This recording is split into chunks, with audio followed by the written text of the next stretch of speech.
حضرت ابو ہریرہ اور حضرت ابو سعید خدری رضی اللہ تعالیٰ عنہ سے روایت ہے کہ حضور اکرم صلی اللہ علیہ وآلہ وسلم نے فرمایا کہ جب کوئی بندہ ان 5 کلمات میں سے ایک کو کہتا ہے تو اللہ تعالیٰ فرماتا ہے میرے بندے نے سچ کہا، اس پر موت کی سختی نہیں ہوگی۔ جب بندہ دوسری بار کہتا ہے تو اللہ تعالیٰ ارشاد فرماتا ہے میرے بندے نے سچ کہا، اس پر قبر کا عذاب غالب نہیں ہوگا، پل صراط پر ثابت قدم ہو کر چلے گا۔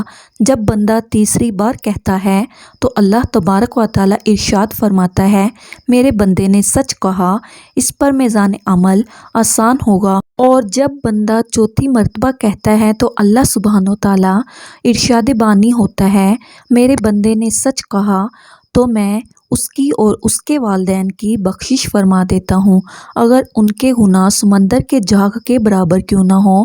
جب بندہ 5ویں مرتبہ کہتا ہے تو اللہ رب العالمین ارشاد فرماتا ہے میرے بندے نے سچ کہا، اسے دوزخ کی آگ نہیں چھوئے گی اور جنت کے تمام دروازے کھول دیے جائیں گے۔ وہ کلام یہ ہیں: بسم اللہ الرحمن الرحیم، السلام علیکم ورحمۃ اللہ۔ محترم ناظرین، حضرت علی رضی اللہ تعالیٰ عنہ نے فرمایا رسول خدا صلی اللہ علیہ وآلہ وسلم ہمارے گھر تشریف لائے، میں اور فاطمہ اکٹھے بیٹھے ہوئے تھے، میں دال صاف کر رہا تھا تو رسول خدا صلی اللہ علیہ وآلہ وسلم نے فرمایا اے ابو الحسن۔ میں نے کہا یا رسول اللہ صلی اللہ علیہ وآلہ وسلم فرمائیں۔ آپ نے فرمایا میری بات غور سے سنو، میں حکم خدا کے علاوہ کچھ نہیں کہتا ہوں۔ آپ نے فرمایا جو مرد اپنی بیوی کے گھریلو کاموں میں مدد کرتا ہے تو اللہ تعالیٰ اس مرد کے جسم کے ہر بال کے بدلے 1 سال کی عبادت کا ثواب دیتا ہے کہ جس میں دن کے روزے اور رات کی نماز میں مشغول ہو۔ امیر المومنین حضرت عثمان غنی رضی اللہ تعالیٰ عنہ فرماتے ہیں جب مرنے والے آدمی کی موت کا وقت قریب آ جائے تو اسے کلمہ شہادت لا الہ الا اللہ کی تلقین کرو، کیونکہ اگر موت کے وقت کسی آدمی کا خاتمہ اس کلمہ پر ہو تو یہ کلمہ اس کے لیے جنت میں جانے کا زاد راہ ہے۔ امیر المومنین حضرت عمر فاروق رضی اللہ تعالیٰ عنہ فرماتے ہیں اپنے مرنے والوں کے پاس جایا کرو اور ان کو نصیحت کرو، کیونکہ وہ جو کچھ دیکھتے ہیں وہ تمہیں نظر نہیں آتا، اور ان کو لا الہ الا اللہ پڑھنے کی تلقین کرو۔ حضرت ابو ہریرہ رضی اللہ تعالیٰ عنہ فرماتے ہیں کہ میں نے رسول خدا صلی اللہ علیہ وآلہ وسلم کو فرماتے ہوئے سنا ہے کہ ایک مرنے والے آدمی کے پاس ملک الموت آیا اور اس نے اس کے دل میں غور سے دیکھا، لیکن ملک الموت کو اس کے دل میں کوئی چیز نظر نہ آئی۔ پھر ملک الموت نے اس کے جبڑوں کو کھولا تو اس کی زبان کا کنارہ تالو کے ساتھ لگا ہوا پایا اور وہ لا الہ الا اللہ پڑھ رہا تھا، چنانچہ اس آدمی کی اس کلمہ اخلاص کے سبب مغفرت ہو گئی۔ کلمہ کی تلقین کرنے والے آدمی کو چاہیے کہ تلقین کرنے میں سختی اور زیادہ اصرار نہ کرے، کیونکہ بعض اوقات مریض کی زبان نہیں بول سکتی اور اس کے لیے زبان سے لفظ نکالنا مشکل ہو جاتا ہے، جس کا نتیجہ یہ نکلتا ہے کہ وہ تلقین کو بوجھ سمجھنے لگتا ہے اور کلمہ طیبہ سے نفرت کرنے لگتا ہے، اور اس صورت میں یہ خدشہ ہوتا ہے کہ یہی بات اس کے سوئے خاتمہ کا سبب نہ بن جائے۔ اس کلمہ کا معنی یہ ہے کہ آدمی کو اس حال میں موت آئے کہ اس کے دل میں اللہ تعالیٰ کے سوا کچھ نہ ہو۔ جب اس واحد حق ذات کے سوا اس کا کوئی مطلوب باقی نہ رہے گا تو اس کا موت کے ذریعے اپنے محبوب کی طرف آنا اس کے حق میں انتہائی درجہ کی نعمت ہوگا۔ اور اگر انسان کا دل دنیا کے مال و متاع میں مشغول، دنیا کی نعمتوں کی طرف متوجہ اور دنیا کی لذتوں پر افسوس کر رہا ہو اور زبان کی نوک پر کلمہ جاری ہو لیکن اس کا دل اس کی تصدیق نہ کر رہا ہو تو ایسے آدمی کا معاملہ مشیت الہی کے خطرہ میں پڑ جاتا ہے، کیونکہ محض زبان کی حرکت بہت کم فائدہ دیتی ہے، سوائے اس کے کہ اللہ تعالیٰ قبولیت کے ذریعے فضل و کرم فرما دے۔ موت کے سبب موت کے ذریعے انسان پر وہ کچھ منکشف ہو جاتا ہے جو زندگی میں اس پر منکشف نہیں تھا، جس طرح جاگنے والے انسان پر وہ کچھ منکشف ہو جاتا ہے جو نیند کی حالت میں منکشف نہیں ہوتا۔ سب لوگ سوئے ہیں، جب مریں گے تو جاگ جائیں گے۔ موت کے ذریعے انسان پر جو چیز منکشف ہوتی ہے وہ اسے نفع اور ضرر پہنچانے والی اس کی نیکیاں اور گناہ ہیں، اور یہ سب کچھ اس کے دل کے پردوں میں لپٹی ہوئی کتاب میں لکھا ہوتا ہے، جن پر مطلع ہونے سے دنیا کے شواغل اسے روکے ہوئے تھے۔ لیکن جب دنیاوی مشاغل منقطع ہو گئے تو اس کے تمام اعمال اس پر منکشف ہو گئے۔ پھر وہ جس گناہ کو بھی دیکھتا ہے اسے اس پر اس قدر افسوس ہوتا ہے کہ اس افسوس اور حسرت سے چھٹکارا پانے کے لیے وہ آگ میں بھی گھسنے کو ترجیح دینے لگتا ہے، اور اس وقت اسے کہا جاتا ہے تم خود ہی کافی ہو آج اپنی باز پرست کرنے کے لیے۔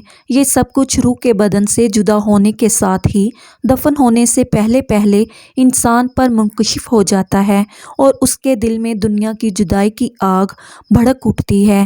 یعنی جس دنیا سے صرف زاد رہا اور بقدر ضرورت لینے کی بجائے اسی پر مطمئن ہو گیا تھا، اس سے جدائی کی آگ بھڑک اٹھتی ہے، کیونکہ جو آدمی صرف منزل مقصود تک پہنچنے کے لیے زاد راہ لیتا ہے، جب وہ مقصد تک پہنچ جائے تو اسے باقی ماندہ زاد راہ سے جدا ہونے پر خوشی ہوتی ہے، کیونکہ اس کی منزل اور مراد فی نفسہ زاد راہ نہیں تھی۔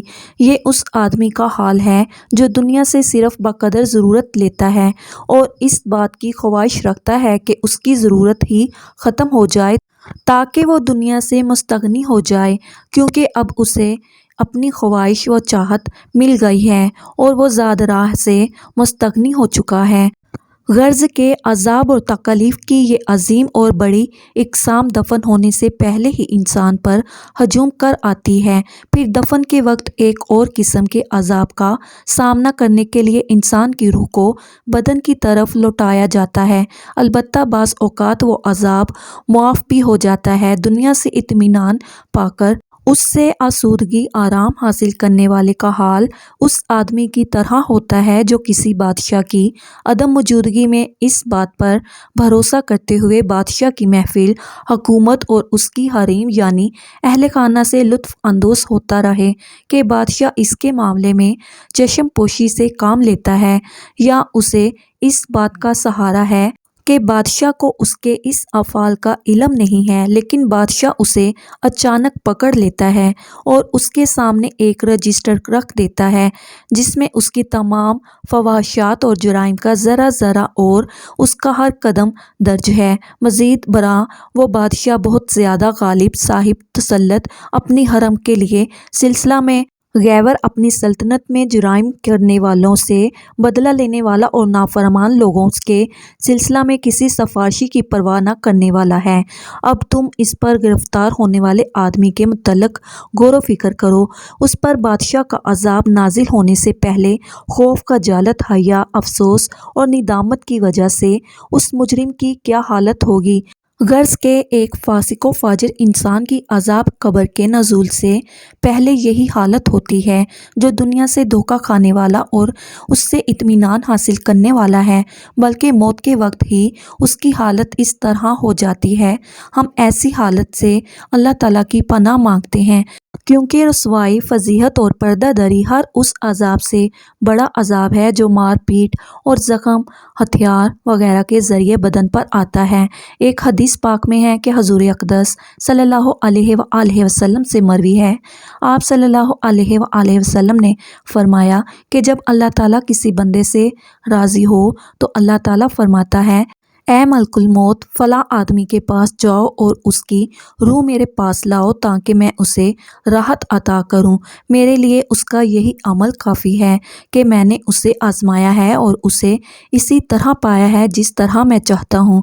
چنانچہ ملک الموت 500 فرشتوں کے ہمراہ اس آدمی کے پاس اترتے ہیں اور ان کے پاس خوشبودار پودوں کی ٹہنیاں اور زعفران کی جڑیں ہوتی ہیں، اور ان میں سے ہر ایک فرشتہ اسے ایک نئی خوشخبری سناتا ہے، اور فرشتے اس کی روح کے نکلتے وقت 2 صفوں میں است کھڑے ہو جاتے ہیں اور ان کے پاس پھولوں کے گلدستے ہوتے ہیں۔ جب ابلیس ان فرشتوں کی طرف دیکھتا ہے تو وہ اپنے دونوں ہاتھ اپنے سر پر رکھ کر چیخنے لگتا ہے۔ راوی فرماتے ہیں شیطان کے لشکر اس سے پوچھتے ہیں، اے ہمارے سردار، آپ کو کیا ہوا ہے؟ وہ کہتا ہے، کیا تمہیں نظر نہیں آتا کہ اس بندے کو کتنی عزت و تکریم دی گئی ہے؟ تم کہاں مر گئے تھے؟ وہ کہتے ہیں، ہم نے اس پر بہت کوشش کی ہے لیکن یہ محفوظ و معصوم تھا، اللہ تعالیٰ کی مہربانی کے سبب یہ ہم سے بچ گیا ہے۔ حضرت اسماعیل علیہ السلام لڑکپن کی عمر کو پہنچے تو انہوں نے بنو جرہم سے عربی زبان سیکھی۔ حضرت اسماعیل علیہ السلام انہی عادات و خصائل کے لحاظ سے بڑے نفیس اور حیران کن نظر آئے تو انہوں نے اپنی لڑکی کا ان سے نکاح کر دیا۔ اس کے بعد حضرت اسماعیل علیہ السلام کی والدہ محترمہ کا انتقال ہو گیا۔ پس حضرت اسماعیل علیہ السلام کے نکاح کر لینے کے بعد حضرت ابراہیم علیہ السلام اپنے چھوڑے ہوئے افراد کا حال معلوم کرنے کے لیے تشریف لائے، لیکن گھر پر حضرت اسماعیل علیہ السلام کو نہ پایا۔ ان کی بیوی سے پوچھا تو اس نے بتایا وہ ہمارے لیے روزی تلاش کرنے گئے ہیں۔ پھر انہوں نے گزر اوقات اور معاشی حالت کے بارے میں دریافت فرمایا تو اس نے جواب دیا، ہم پر برے دن آئے ہیں، ہم بڑی تنگ و دستی اور پریشانی میں زندگی بسر کر رہے ہیں۔ اس نے ایک اجنبی سے اپنے گھر کی شکایت کی۔ آپ نے فرمایا، جب تمہارا خاوند آئے تو ان سے میرا سلام کہنا اور دروازے کی چوکھٹ بدلنے کے لیے کہہ دینا۔ جب حضرت اسماعیل علیہ السلام آئے تو فضا میں بھی خلیل اللہ علیہ السلام کی تشریف آوری کی غمازی کر رہی تھی۔ بیوی سے دریافت کیا کہ کیا کوئی شخص ہمارے گھر آیا تھا؟ اس نے جواب دیا، ہاں، ایک بوڑھا آدمی اس شکل و شباہت کے آئے تھے۔ انہوں نے آپ کے متعلق پوچھا تو میں نے بتا دیا۔ پھر انہوں نے ہماری گزر اوقات کے بارے میں پوچھا تو میں نے بتایا کہ ہم بہت تنگی اور پریشانی میں وقت گزار رہے ہیں۔ دریافت فرمایا، کیا وہ تمہیں کوئی وصیت بھی کر کے گئے ہیں؟ جواب دیا، ہاں۔ انہوں نے کہا کہ آپ کو سلام کہہ دوں اور یہ پیغام دے دوں کہ اپنے دروازے کی چوکھٹ بدل دینا۔ فرمایا، وہ میرے والد محترم تھے، یہ انہوں نے مجھے حکم دیا ہے کہ تمہیں اپنے سے جدا کر دوں، لہٰذا تم اپنے گھر چلی جاؤ۔ پھر آپ نے اسے طلاق دے دی اور ان میں دوسری عورت سے شادی کر لی۔ حضرت ابراہیم علیہ السلام ان سے دور رہے جب تک اللہ تعالیٰ نے چاہا۔ جب ان کے پاس دوبارہ تشریف لائے تو اس مرتبہ بھی لخت جگر کو نہ پایا۔ ان کی اہلیہ محترمہ سے پوچھا تو اس نے بتایا کہ وہ ہمارے لیے روزی تلاش کرنے گئے ہیں۔ دریافت کیا، تمہارا حال کیسا ہے؟ ان کی معیشت اور دیگر حالات دریافت فرمائے۔ جواب دیا، ہم بخیر خوبی آرام سے وقت گزار رہے ہیں اور اس پر اللہ تعالیٰ کی حمد و ثنا بیان کی۔ دریافت فرمایا، تمہاری غذا کیا ہے؟ جواب دیا، گوشت۔ پوچھا، پیتے کیا ہو؟ جواب دیا، پانی۔ کہنے لگے، اے اللہ، انہیں گوشت اور پانی میں برکت عطا فرما۔ حضور اقدس صلی اللہ علیہ وآلہ وسلم نے ارشاد فرمایا، ان دنوں وہاں غلہ نہیں ہوتا تھا، اگر ہوتا تو آپ ان کے لیے اس میں برکت کی دعا کر دیتے۔ پھر فرمایا، ان دو چیزوں پر مکہ مکرمہ کے سوا اور کوئی جگہ گزارا نہیں کیا جا سکتا۔ حضرت ابراہیم علیہ السلام نے فرمایا، جب تمہارے شوہر آئیں تو انہیں میرا سلام کہہ دینا اور میرا حکم پہنچانا کہ اپنے گھر کی چوکھٹ برقرار رکھیں۔ جب حضرت اسماعیل علیہ السلام آئے تو دریافت فرمایا، کیا کوئی شخص آیا تھا؟ بیوی نے جواب دیا، ہاں، ایک خوبصورت اور خوب سیرت بزرگ تشریف لائے تھے۔ پھر ان کی بڑی تعریف کی۔ انہوں نے آپ کے متعلق دریافت فرمایا تو میں نے بتا دیا۔ پھر انہوں نے ہماری گزر اوقات کے بارے میں سوال کیا۔ میں نے عرض کیا، ہم بڑے خیر و خوبی کے ساتھ وقت گزار رہے ہیں۔ فرمایا، کیا تمہیں کوئی وصیت بھی کر کے گئے تھے؟ جواب دیا، ہاں، وہ آپ کے لیے سلام کہتے تھے اور حکم دیتے تھے کہ اپنے گھر کی چوکھٹ برقرار رکھیں۔ فرمایا وہ میرے والد محترم ہیں اور چوکھٹ تم ہو، گویا انہوں نے مجھے حکم دیا ہے کہ تمہیں اپنی زوجیت میں برقرار رکھوں۔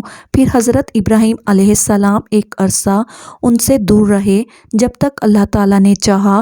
جب اس کے بعد تشریف لائے تو حضرت اسماعیل علیہ السلام چاہ زمزم کے پاس ایک درخت کے نیچے بیٹھے ہوئے تیر درست فرما رہے تھے۔ جب انہوں نے اپنے والد محترم کو دیکھا تو استقبال کے لیے فوراً اٹھ کھڑے ہوئے۔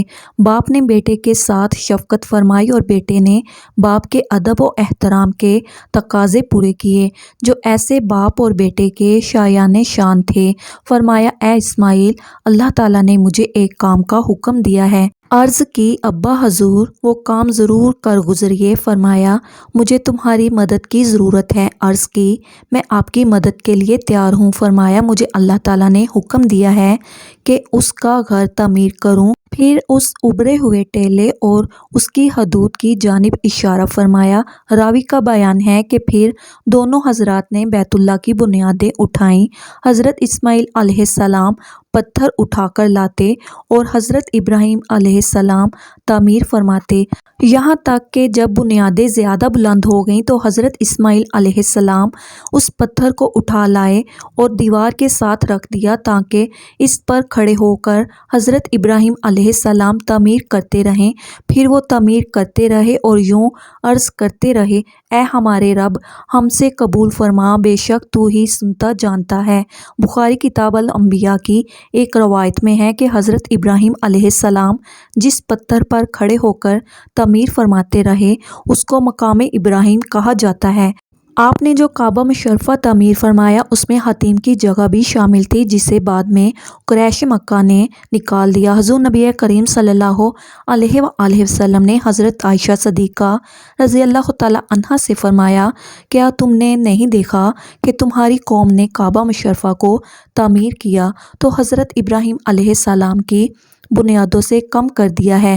انہوں نے عرض کی یا رسول اللہ، اللہ تعالیٰ آپ سے ابراہیمی بنیادوں پر کیوں تعمیر نہیں کروا دیتے؟ فرمایا ایسا کیا جاتا اگر تمہاری قوم کا زمانہ کفر نزدیک نہ ہوتا۔ حضرت ابراہیم علیہ السلام اور حضرت اسماعیل علیہ السلام اس گھر کو خوب تعمیر کیا تو حضور اقدس صلی اللہ علیہ وآلہ وسلم کے ظہور مسعود کی دعا مانگی۔ فرمانے باری ہے، اور جب ابراہیم کو اس کے رب نے کچھ باتوں میں آزمایا تو اس نے پوری کر دکھائیں۔ فرمایا میں تم کو تمام انسانوں کا امام بنانے والا ہوں غرض کے اور میری اولاد سے۔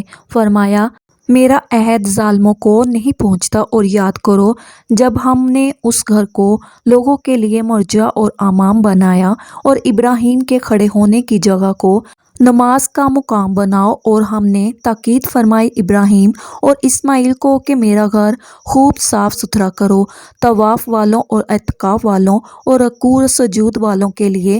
اور جب ابراہیم نے عرض کی اے میرے رب، اس شہر کو امان والا بنا دے اور اس کے رہنے والوں کو طرح طرح کے پھلوں سے روزی دے جو ان میں سے اللہ اور آخرت کے دن پر ایمان لائیں۔ فرمایا اور جو کافر ہوا تھوڑا برتنے کو اسے بھی دوں گا، پھر اسے عذاب دوزخ کی طرف مجبور کر دوں گا اور وہ بہت بری جگہ ہے پلٹنے کی۔ اور جب اٹھاتا تھا ابراہیم اس گھر کی بنیادیں اور اسماعیل یہ کہتے ہوئے، اے رب ہمارے، ہم سے قبول فرما، بے شک تو ہی سنتا جانتا ہے۔ اے رب ہمارے اور کر ہمیں اپنے حضور گردن رکھنے والا، اور ہماری اولاد میں سے ایک امت تیری فرما بردار رہے، اور ہمیں ہماری عبادت کے قاعدے بتا اور ہم پر اپنی رحمت کے ساتھ رجوع فرما، بے شک تو ہی ہے توبہ قبول کرنے والا مہربان۔ اے رب ہمارے اور بھیج ان میں ایک رسول انہی میں سے کہ ان پر تیری آیتیں تلاوت فرمائے اور انہیں تیری کتاب اور پختہ علم سکھائے اور انہیں خوب ستھرا فرما دے، بے شک تو ہی غالب حکمت والا ہے۔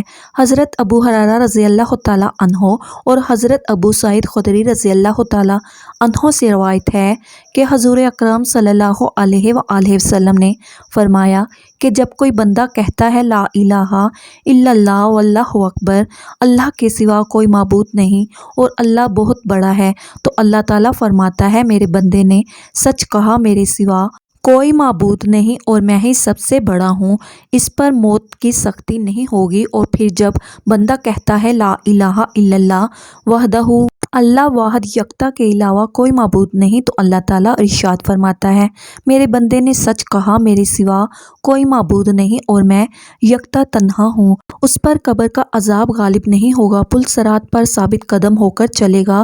جب بندہ کہتا ہے لا الہ الا اللہ لا شریک لہ، اللہ کے سوا کوئی معبود نہیں اور اس کا کوئی شریک نہیں، تو اللہ تبارک و تعالیٰ ارشاد فرماتا ہے میرے بندے نے سچ کہا، میرے سوا کوئی معبود نہیں اور نہ کوئی میرا شریک ہے۔ اس پر میزان عمل آسان ہوگا۔ اور جب بندہ کہتا ہے لا الہ الا اللہ لہ الملک و لہ الحمد، کے سوا کوئی معبود نہیں، ساری بادشاہت اسی کی ہے اور تمام تعریفیں اسی کے لیے ہیں، اللہ تعالیٰ ارشاد فرماتا ہے میرے بندے نے سچ کہا، میرے سوا کوئی معبود نہیں اور میری ہی بادشاہت ہے اور میرے ہی لیے تمام تعریف ہے، تو پھر میں اس کی اور اس کے والدین کی بخشش فرما دیتا ہوں، اگر ان کے گناہ سمندر کے جاگ کے برابر کیوں نہ ہوں۔ جب بندہ کہتا ہے لا الہ الا اللہ ولا حول ولا قوت الا باللہ، اللہ تعالیٰ کے سوا کوئی معبود نہیں، برائی سے رکنے کی صلاحیت اور بھلائی کرنے کی طاقت اللہ ہی سے ملتی ہے، اللہ تعالیٰ ارشاد فرماتا ہے میرے بندے نے سچ کہا، میرے سوا کوئی معبود نہیں اور برائی سے رکنے کی صلاحیت اور بھلائی کرنے کی طاقت صرف مجھ سے ہی ملتی ہے۔ جس شخص کو موت کے وقت ان تسبیحات کی توفیق نصیب ہوئی، اسے دوزخ کی آگ نہیں چھوئے گی اور جنت کے تمام دروازے کھول دیے جائیں گے۔ ایک دن پیغمبر اکرم صلی اللہ علیہ وآلہ وسلم صحابہ کرام سے ارشاد فرما رہے تھے کہ پانی ہمیشہ دیکھ کر پینا چاہیے۔ ایک یہودی اس وقت وہاں موجود تھا، اس نے بھی یہ ارشاد مبارک سن لیا۔ اپنے گھر میں رات کو جب پانی پینے لگا تو بیوی سے بولا چراغ لے آؤ۔ بیوی چراغ لے آئی تو روشنی میں دیکھا کہ پانی کے پیالے کی تہہ میں ایک سیاہ بچھو تھا۔ صبح دوبارہ رسالت مآب صلی اللہ علیہ وآلہ وسلم میں حاضر ہو کر بولا آپ کی ایک سنت پر عمل کرنے سے جان کی حفاظت ہو گئی۔ اسی وقت کلمہ پڑھا اور مسلمان ہو گیا۔ قرآن مجید میں جتنی بھی قوموں کی تباہی کا ذکر ہے، ان میں سے ایک بھی قوم کی تباہی کی وجہ روزہ، حج، زکوٰۃ چھوڑنا نہیں تھی، بلکہ کم تولنا، رشوت خوری، انصاف نہ کرنا، کسی کا حق کھانا، ملاوٹ کرنا، کسی کو ناحق قتل کرنا، معاملہ حقوق العباد کا تھا۔ اللہ تعالی ہم سب مسلمانوں کو نیک عمل کرنے کی توفیق عطا فرمائے اور ہمارا خاتمہ ایمان پر کرے، آمین یا رب العالمین۔